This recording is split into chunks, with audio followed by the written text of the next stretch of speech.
현대를 사는 우리에게 배고픔은 잠깐의 불편함입니다. 냉장고를 열면 음식이 있고 배달앱을 켜면 30분 안에 따끈한 음식이 도착합니다. 하지만 조선시대는 달랐습니다. 굶주림은 곧 죽음이었습니다. 1670년 조선에 겨울이 찾아왔습니다. 그런데 봄이 오지 않았습니다. 4월에 눈이 내렸습니다. 5월에 서리가 내렸습니다. 7월이 되어도 씨를 뿌리지 못했습니다. 가을이 와도 거둘 것이 없었습니다. 사람들이 죽기 시작했습니다. 2년 동안 100만 명이 굶어 죽었습니다.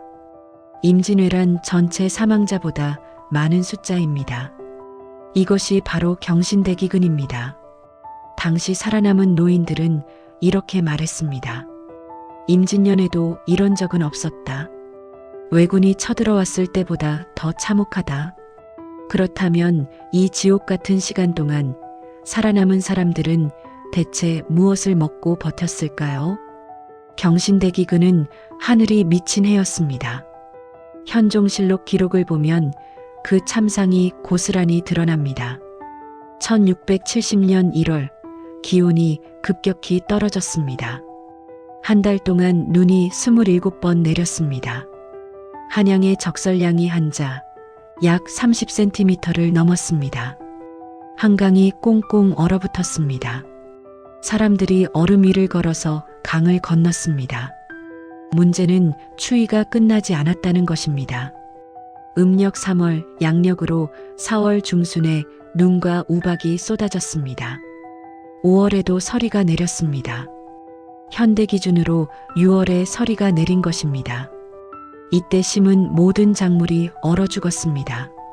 농사를 지을 수가 없었습니다. 모내기 시기인 7월이 되어도 파종조차 하지 못한 지역이 수두룩했습니다. 뒤늦게 비가 내려도 소용이 없었습니다. 이미 농사 시기를 놓쳤기 때문입니다. 여기서 끝이 아니었습니다. 여름에는 메뚜기 떼가 들이닥쳤습니다. 하늘이 까맣게 보일 정도였습니다. 메뚜기들은 남아있던 풀까지 모조리 먹어치웠습니다. 가을에는 태풍이 휩쓸고 지나갔습니다. 냉해, 가뭄, 수해, 풍해, 충해. 그의 조선은 가능한 모든 재해를 한꺼번에 겪었습니다. 마치 하늘이 조선을 버린 것 같았습니다. 전국 360개 고을 중 대부분이 흉작이었습니다. 거둘 것이 없었습니다. 창고는 텅 비었습니다. 기근이 시작되었습니다. 처음에는 그나마 저장해둔 곡식이 있었습니다. 하지만 겨울을 넘기자 바닥이 드러났습니다. 쌀은 없었습니다. 보리도 없었습니다. 좁쌀도 없었습니다. 먹을 것이라고는 아무것도 남지 않았습니다. 쌀값이 폭등했습니다. 평소의 10배가 넘었습니다. 돈이 있어도 살 쌀이 없었습니다. 시장에 곡식이 나오지 않았기 때문입니다. 양반도 굶었습니다. 조선왕조실록에는 놀라운 기록이 있습니다. 사대부와 왕족 중에도 국어라는 자가 있다. 양반들조차 밥을 빌어 먹어야 할 정도로 상황이 심각했습니다. 관리들도 굶었습니다. 녹봉을 받는 벼슬아치들조차 굶주려서 일을 제대로 하지 못한다는 기록이 남아 있습니다. 그나마 녹봉이라도 받는 관리가 이 지경이었으니 일반 백성들은 어땠겠습니까? 굶주린 백성들은 살기 위해 무엇이든 먹었습니다. 처음에는 나무 껍질을 먹었습니다. 소나무 속껍질인 송기가 대표적이었습니다. 소나무 겉껍질을 벗기면 안쪽에 하얀 속껍질이 있습니다. 이것을 벗겨 말린 뒤 가루로 빻아 죽을 쑤어 먹었습니다. 맛은 씁쓸하고 거칠었습니다. 하지만 그나마 목숨을 연명할 수 있었습니다. 문제는 모두가 같은 생각을 했다는 것입니다. 산에 있는 소나무란 소나무는 껍질이 모조리 벗겨졌습니다. 나무들이 죽어갔습니다. 얼마 지나지 않아 송기조차 구할 수 없게 되었습니다. 송기마저 떨어지면 풀뿌리를 캤습니다. 칡뿌리, 도라지, 더덕, 고사리. 먹을 수 있는 것은 모조리 캐먹었습니다. 독초인지 아닌지도 모르고 캐먹다가 죽는 사람도 있었습니다. 산에서 캘 수 있는 것은 모두 사라졌습니다. 풀뿌리마저 없으면 흙을 먹었습니다. 백토를 물에 개어 먹었다는 기록이 남아 있습니다. 흙을 먹으면 배는 부릅니다. 하지만 소화가 되지 않습니다. 결국 배탈이 나거나 장이 막혀 죽는 경우가 많았습니다. 그래도 살아남으려면 먹어야 했습니다. 선택의 여지가 없었습니다. 상황은 더욱 처참해졌습니다. 현종실록에는 차마 읽기 어려운 기록이 등장합니다. 자식을 삶아 먹었다. 왕이 이 보고를 듣고 직접 물었습니다. 정말 그런 일이 있었느냐? 관리가 대답했습니다. 과위팽식, 이비살식. 과연 삶아 먹은 것은 맞지만 죽여서 먹은 것은 아닙니다. 무슨 뜻일까요? 이미 굶어 죽은 아이를 먹은 것이었습니다. 죽은 자식의 시신이라도 먹어야 살 수 있었던 것입니다. 그것이 1670년 조선의 현실이었습니다. 살아남은 부모들은 어떻게 되었을까요? 기록에는 이렇게 적혀 있습니다. 자식을 삶아 먹은 자들은 얼마 지나지 않아 모두 죽었다. 먹을 것이 없었기 때문입니다. 자식을 먹어도 결국 굶어 죽었습니다. 더 끔찍한 기록도 있습니다.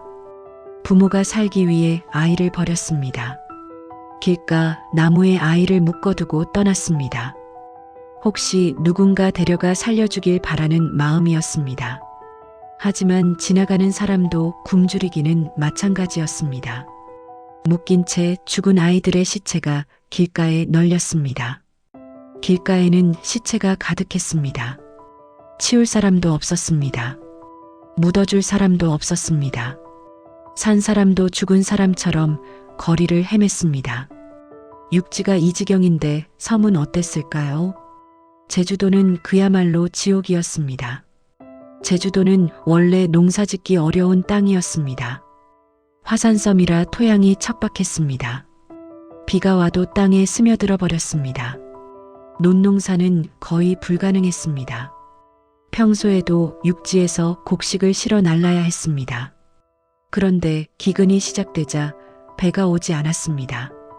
육지에서도 굶어 죽는 판에 제주도까지 신경 쓸 여력이 없었습니다. 당시 제주 목사는 노정이라는 사람이었습니다. 그는 매일 바다만 바라봤습니다. 배가 오기만을 기다렸습니다. 배는 오지 않았습니다. 1년 동안 제주도는 완전히 고립되었습니다. 노정은 손 놓고 있지만은 않았습니다. 읍창고에 남은 8,000석의 곡식을 풀어 구유를 시도했습니다. 하지만 턱없이 부족했습니다. 제주도 전체를 먹이기에는 모래 아래 불과했습니다. 그 결과가 참혹했습니다. 1년 동안 굶어 죽은 사람이 2만 7천 명이었습니다. 남자 1만 557명, 여자 1만 7,021명. 당시 제주도 인구의 3분의 1에 달하는 숫자였습니다. 왜 여자가 더 많이 죽었을까요? 남자들은 바다에 나가 물고기라도 잡을 수 있었습니다. 하지만 여자들은 그마저도 어려웠습니다. 가족 중 먹을 것이 생기면 남자에게 먼저 돌아갔습니다. 여자와 아이들이 먼저 굶어 죽었습니다. 제주도 전체가 시체로 뒤덮였습니다. 살아남은 사람들도 다음 해를 장담할 수 없었습니다. 2년에 걸친 대기근 동안 조선 정부는 무엇을 했을까요? 현종은 구유를 명령했습니다. 창고를 열어 곡식을 풀었습니다. 하지만 창고도 텅 비어 있었습니다. 줄 것이 없었습니다. 왕은 자신의 식사도 줄였습니다. 수라상에 오르는 반찬수를 줄이고 검소하게 먹었습니다. 신하들에게도 절약을 명했습니다.